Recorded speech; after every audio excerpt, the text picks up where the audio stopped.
안녕하세요. 오늘도 사연살롱을 찾아주셔서 감사합니다. 한때 젊은 층에서 이번 생은 망했다는 의미로 이생망이란 단어가 유행을 했던 적이 있어요. 삶이 오죽팍팍하면 한창 희망에 부풀어 있어야 할 젊은 친구들이 이런 말을 할까 했는데 살다 보니 저도 그런 생각을 하게 되더라고요. 물론 지금은 아니지만요. 아이들은 넘어져도 툭툭 털고 곧잘 일어나는데 성인이 돼서는 그게 왜 그리 힘들던지 넘어지는 게 두려워서 잘못 든 길인 줄 알면서도 바보같이 귀 막고 눈 감고 앞만 보고 달렸지 뭐예요. 그게 내 인생을 이생망으로 이끄는 짓인데 말이에요. 저는 올 초에 이혼을 했어요. 사실 이혼을 결심한 건 그보다 수년 전인 신혼 초부터였지만 이혼녀란 딱지가 내 인생이 실패했다는 증거가 될까봐 꾹꾹 참으며 버티려 했었죠. 그러다 더는 못 참고 이혼을 선택하게 된 건 바로 친정엄마 때문이에요. 자식으로 태어나 부모한테 효도는 못할 망정 부모 인생까지 나락으로 떨어뜨려선 안 되겠다 생각했거든요. 저희 엄마는 저 하나만 바라보고 살았다 해도 과언이 아닐 정도로 제게 헌신적인 분이셨어요. 저를 임신하는 바람에 꿈도 가족도 모두 잃어야 했는데도 말이죠. 한때 엄마는 피아니스트를 꿈꾸며 미국 유학을 앞둔 대학생이었어요. 7살 때부터 피아노를 시작해 피아노 하나만 보고 살아온 분이셨죠. 하지만 그런 엄마에게도 뒤늦은 방황기가 찾아왔고 그때 한 남자를 만나 임신을 하게 되었어요. 그게 바로 저예요. 뒤늦게 엄마의 임신 사실을 알게 된 외할아버지는 낙태를 권유했어요. 결혼도 안 한 처녀가 애를 낳는 게 말이 되니? 더군다나 애까지 달고서 어떻게 유학생활을 하겠다는 거야. 그냥 실수였다 생각해라. 지금껏 노력해온 네 인생을 생각해. 하지만 엄마는 그럴 수 없었어요. 그래서 집을 나와 남자를 찾아갔죠. 하지만 군입대를 앞두고 있던 그는 엄마의 임신 사실에 부정을 하더래요. 그 애가 내 애라는 증거 있어? 딴 놈이랑 놀고 다니다가 가진 애를 나한테 떠넘기려고 하는 거 아니냐고. 나 이제 겨우 21야. 너랑 네 애 책임질 힘도 없다고. 그러니까 그냥 니네 아빠 말대로 해. 엄마를 꼬실 때는 하늘의 별도 달도 따다 줄 것처럼 굴던 남자는 막상 자기 애를 임신했다는 말에 세상 누구보다 차갑게 돌아섰어요. 그런 인간을 믿고 1년 가까이 사랑의 단꿈을 꾸었던 엄마는 충격을 받았고 차라리 뱃속의 아이를 데리고 영원히 사라지자 마음먹었대요. 하지만 그러지 못했어요. 엄마가 나쁜 마음을 먹던 그 순간 놀랍게도 태동이 느껴졌거든요. 마치 아이가 죽기 싫다고 발버둥 치는 것처럼 느껴지더래요. 그래서 어떻게든 살아야겠다 생각했고 그 길로 어린 시절 피아노 선생님을 찾아갔대요. 선생님은 외할머니께서 일찍 돌아가신 바람에 늘 엄마 정에 굶주려 있던 저희 엄마한테 엄마처럼 다정한 분이셨어요. 일찍 상처한 뒤 자식도 없이 혼자 살던 선생님은 엄마를 거두어 주셨고 선생님 댁에서 엄마는 저를 낳고 기를 수 있었어요. 당시 선생님은 연세가 들어 하시던 피아노 학원을 그만두고 쉬고 계셨어요. 그래서 저희 엄마가 선생님 대신 피아노 학원 운영을 하게 되었죠. 엄마가 학생들 레슨을 봐줄 때면 선생님이 안채해서 저를 봐주셨어요. 엄마가 피아노 학원을 운영한 덕분에 세 식구가 살아가는 데는 문제가 없었지만 시간이 지나자 동네에 이상한 소문이 돌기 시작한 거예요. 저희 엄마가 모 회사 사장의 세컨드라서 본처를 피해 숨어서 딸을 키우고 있는 거라고 말이죠. 그 소문을 들은 선생님은 소문의 근원지인 세탁소 아줌마를 찾아갔어요. 누가 내 딸 보고 세컨드래? 그럼 어디 그 본처란 사람 불러와봐. 여기에 내 딸이랑 손녀 있으니 잡아가라고 부르라고. 못하겠지? 이게 다 그 더러운 새치어로 만든 거짓말이니까. 안 그래? 한 번만 더 없는 소문 만들어서 내 딸이랑 내 손녀 가슴에 못 박아봐. 그땐 너 죽고 나 죽는 거야. 이 망할 놈의 편네야. 그날의 소동 이후 동네에선 더 이상 저희 엄마와 저를 두고 뒤에서 떠드는 일은 없었어요. 고상한 피아노 학원 원장인 줄 알았던 선생님이 동네 트러블 메이커인 세탁소 주인 여자를 찍소리도 못하게 잡았다는 소문이 온 동네에 퍼진 탓이었죠. 선생님은 그렇게 저와 엄마를 위해 사나운 할머니가 되어주셨어요. 제가 고등학교에 들어가던 해에 세상을 떠나실 때까지 말이죠. 선생님이 살아생전에 종종 치시던 낡은 포르테 피아노를 볼 때마다 저는 선생님이 하셨던 말씀이 떠오르곤 해요. 이 피아노는 내가 어릴 때 우리 아버지께서 사주신 거란다. 낡고 소리도 요즘 피아노랑은 달라서 원생들이 이 피아노는 안 치려고 했어. 그런데 유독 이 피아노를 좋아했던 학생이 하나 있었지. 바로 네 엄마야. 다른 피아노랑 건반 깊이도 다르고 소리도 달라서 좋다나? 7살짜리 꼬마애가 뭘 안다고 말이야. 난 그때 알았어. 이 녀석은 사물의 진가를 아는 녀석이구나 하고 말이야. 너희 엄마가 자기 인생을 포기하면서 널 지킨 것도 같은 이유일 거다. 넌 충분히 가치 있는 아이라는 걸 내 엄마는 진작 알아본 거지. 그러니까 어깨 펴고 당당히 살아. 아빠 얼굴도 모른 채 엄마 성으로 사는 제게 선생님은 늘 당당하게 살라고 말씀해 주셨어요. 하지만 세상살이가 어디 그런가요? 아무리 당당하려고 어깨를 펴도 금세 주눅이 들어버리기 일쑤였죠. 남들과 다르다는 건 어린 나이엔 극복하기 힘든 약점이 되니까요. 단 한 번도 아빠가 그리웠던 적은 없었지만 아빠 역할에 대한 필요성은 종종 느끼곤 했어요. 그건 엄마가 아무리 노력을 한다고 해도 채워줄 수 없는 부분이니까요. 선생님이 돌아가시고 엄마와 단 둘이 살게 되면서 특히 그랬죠. 누수로 인해 피아노 학원 공사를 할 때도 집에 남자가 없다는 걸 안 업체가 공사를 지연하며 공사비를 더 요구하거나 주차 문제로 동네 사람과 시비가 붙었을 때도 그 집 아저씨가 막무가내로 저희한테 피해 보상을 요구하기도 했거든요. 그럴 때마다 내가 남자로 태어나지 못한 게 그렇게 아쉬울 수가 없었어요.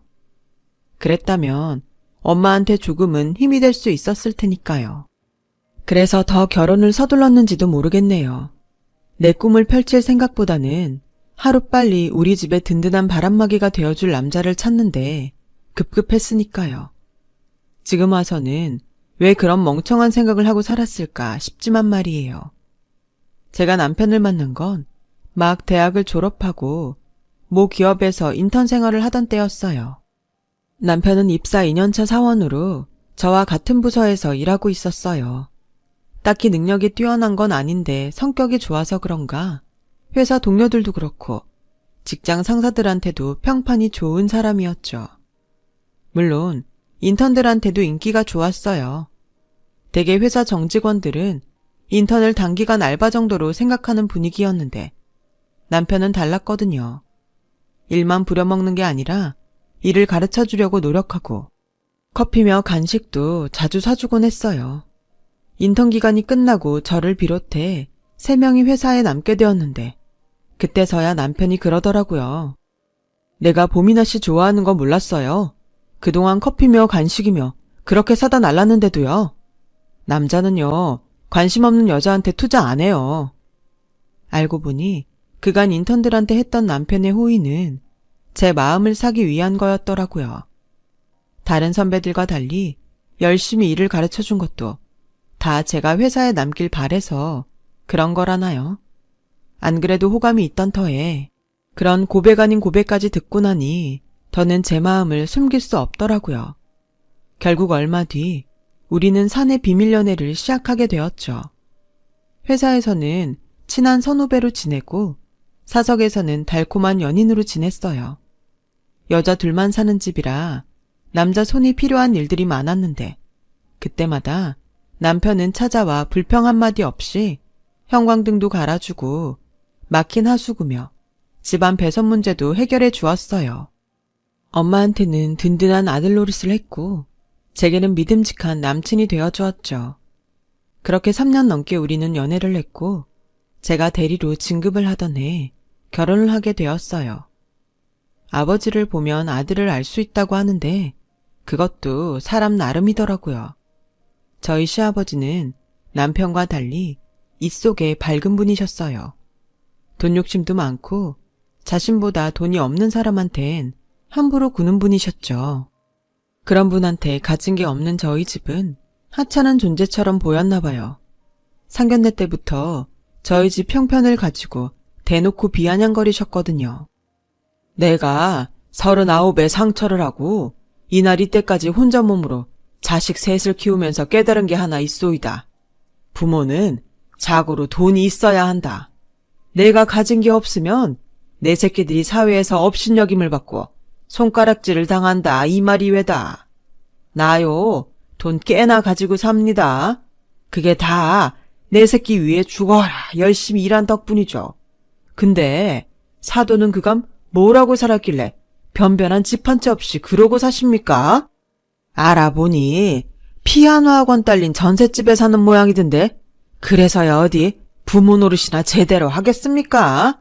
내가 혼수 때문에 이러는 게 아닙니다. 그깟 거야 쟤들이 살면서 벌어서 사면 될 일이니까요. 문제는 나중에 사돈이 애들한테 손 벌릴까 걱정돼 그런 거죠. 그래서 말입니다. 이 자리에서 약속 하나 하십시다.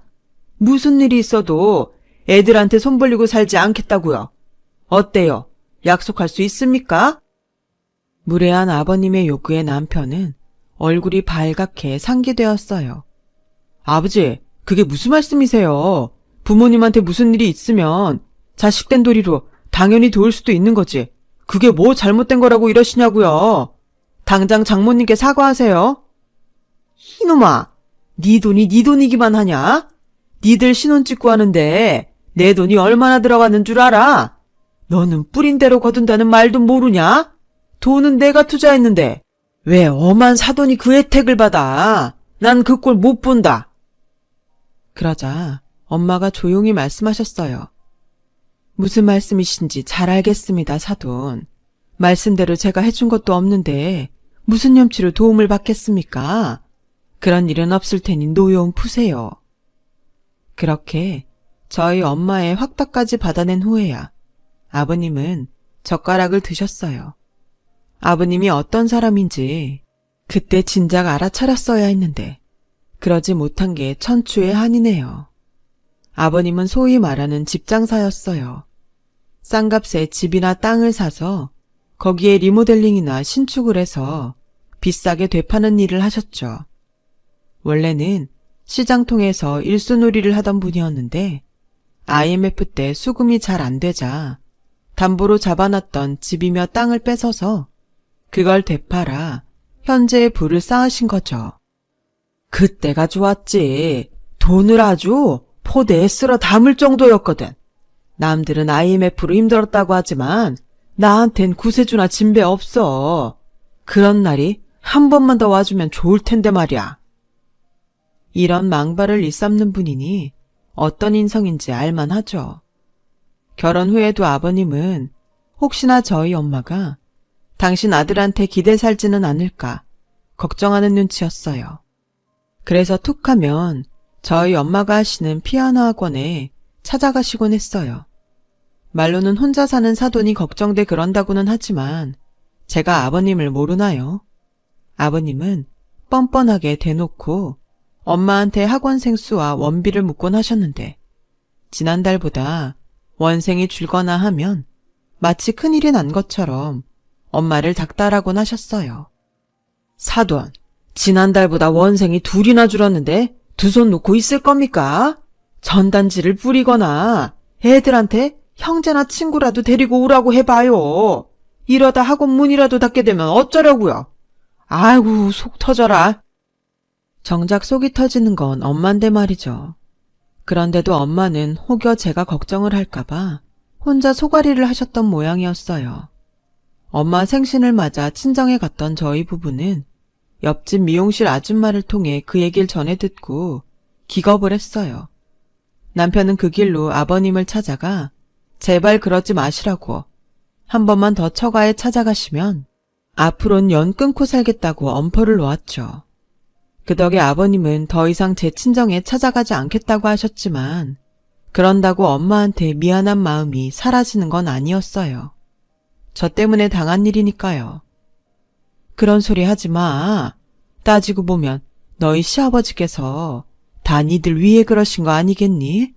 그러니까 괜히 시댁에 가서 못나게 굴지 말란 얘기야. 엄만 괜찮아. 학원 잘 되면 내가 제일 좋은 건데 뭐가 문제니? 엄마는 애써 저를 달래주셨어요. 그런데 얼마 뒤 아버님의 걱정대로 정말 엄마의 피아노 학원이 문을 닫게 되었지 뭐예요. 체인으로 운영하는 대형 피아노 학원이 동네에 생기면서 아이들이 하나둘 그곳으로 옮겨버렸거든요. 출산율이 줄어 전보다 아이들도 적은 데다 그마저도 대형 학원에 원생을 뺏기고 나니 더는 학원 운영이 어려워져 문을 닫게 된 거였죠. 엄마는 그 사실을 저희 부부한테 말하지 않으셨어요. 당신 때문에 걱정할까봐 그러셨던 거죠. 학원 문을 닫은 엄마는 노래교실에서 반주를 하시거나 주말에 예식장에서 반주 아르바이트를 하면서 생활을 꾸려나가셨어요. 그런데 그나마도 얼마 안 가 그만두게 되신 거예요. 오래전부터 달고 살아온 손가락 건초염이 심해져 더는 피아노를 치실 수 없게 되셨거든요. 주말에 친정에 갔다가 피아노 위에 먼지가 쌓인 걸 보고 이상해서 물었더니 그제야 엄마가 얘기를 하시더라고요. 걱정 마. 내 안 못 먹고 사는 건 엄마가 알아서 할 수 있으니까. 한의원에서 그러는데 치료만 잘 받으면 일 다시 할 수 있을 거래. 말로는 별거 아닌 것처럼 하시지만 그 손으로 어떻게 피아노를 치겠어요. 10년 넘게 알아온 병인데 침 몇 번 맞는다고 나을 일도 아니고요. 그래서 남편한테 얘기를 했더니 남편이 대뜸 저희 엄마를 모시고 살자고 그러지 뭐예요. 저야 고마운 말이지만 그래도 시아버지 눈치도 보이고 저희 엄마도 싫다고 하실 게 뻔해서 말만이라도 고맙다고 했죠. 대신 엄마가 다시 일을 하시게 될 때까지 제 월급에서 생활비조로 조금 떼어드리겠다고 말했어요. 남편도 그러라고 했고요. 그렇게 그 일은 조용히 지나가나 했는데 글쎄 남편이 아버님을 찾아가 저희 엄마를 모시고 살겠다고 얘기를 하는 바람에 아버님이 저희 엄마 상황을 알게 되셨지 뭐예요. 그 얘기를 듣고 저희 아버님이 가만히 계시겠어요? 그 길로 저희 친정에 달려가신 거죠. 남편한테 그 소리를 듣고 부랴부랴 친정으로 달려갔지만 이미 아버님의 일장연설이 시작된 후였어요. 내가 이래서 걱정을 했던 겁니다. 사돈이 기억하실라나 모르겠는데 상견례 때 사돈 입으로 분명히 자식들한테 도움받는 일은 없을 거라고 했던 거 기억하십니까? 약속을 했으면 지켜야죠.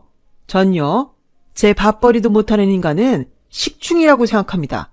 사지 멀쩡한데 그깟 손가락 좀 아프다고 일 그만두고 자식한테 손을 벌린다는 게 말이 됩니까? 내가 두 눈 시퍼렇게 뜨고 살아있는 한 그런 꼴은 못 봅니다. 아버님, 무슨 말씀을 그렇게 하세요? 그럼 저희 엄마가 식충이란 소리예요? 사과하세요 당장. 그리고요, 저희 엄마 저희한테 10원 한 장 받으신 거 없어요. 제가 용돈이라도 드리겠다는 것도 끝까지 거절하셨다고요. 저희 엄마가 아파서 잠깐 일 쉬는 게 아버님한테 이런 소리까지 들어야 할 일인가요? 아버님 아들 돈을 끌어다 쓴 것도 아니고 당신 힘으로 지내고 계신데 왜 아버님이 나서서 이러세요? 그이가 뭐라고 했는지 모르겠지만 저희 엄마 저희한테 얹혀서 사실 생각 추호도 없는 분이세요. 그러니까 당장 사과하세요. 엄마한테 식충이란 소리까지 하는 시아버지를 더는 보고 있을 수 없어서 저도 모르게 소리를 질렀어요. 그러자 아버님은 못마땅한 표정으로 쌩하니 나가버리셨어요. 사과 한마디 없이 말이죠. 엄마는 모든 게 당신 탓이라며 오히려 제게 아버님한테 잘못했다고 용서를 빌라고 하시더라고요. 엄마, 내가 왜 사과를 해야 해? 잘못한 건 아버님인데? 엄마가 죄인도 아닌데 왜 이렇게 저자세로 나가? 엄마가 이러면 이럴수록 아버님이 우리 집을 우습게 한단 말이야. 그러니까 제발 먼저 고개 숙이는 거 하지 마. 엄마가 이러면 나도 힘들어. 하나뿐인 친정엄마한테 효도는 못할 망정 이런 더러운 꼴까지 당하게 하다니 저도 참 못된 딸년이죠. 그때 처음 그런 생각을 했어요. 이런 결혼 생활이 이어지는 한 내 인생은 끝난 것 같다고요.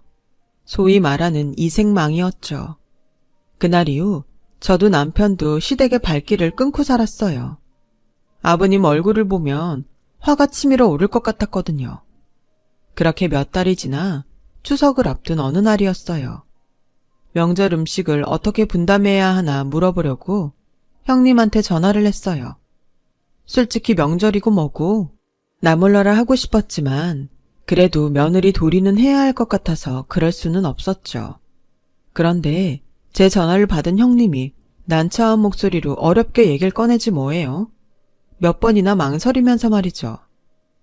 동서, 내가 이 말을 하는 게 맞는 건지 모르겠는데 말이야. 동서 친정 어머님 계속 그 일 하시게 둘 거야? 내가 보기 딱해서 말이야. 일이라뇨? 그게 무슨 말씀이세요? 어머, 몰랐어? 지난달부터 아버님 댁에서 도우미 생활하고 계시잖아. 지난번에 아버님 가오로 싼 거 드리려고 들렀다가 내가 얼마나 놀랐나 몰라.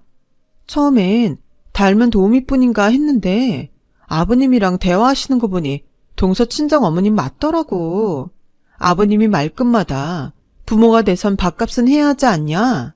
자식 인생에 기대 사는 건 기생충이나 마찬가지다. 이런 소리를 하시는데 옆에서 듣는 내가 다 얼굴이 화끈거리더라니까. 전화를 끊고 한참을 멍하게 있었어요. 안 그래도 친정에 들릴 때마다 엄마가 안 계셔서 이상하다 했는데 시댁에서 일을 하고 계실 줄은 정말 몰랐거든요. 너무 화가 나서 주저앉아 대성통곡을 했더니 옆에서 TV를 보던 남편이 놀라선 무슨 일이냐고 묻더군요. 형님한테 들은 얘기를 해줬더니 남편이 고개를 푹 숙인 채 한숨을 쉬더라고요.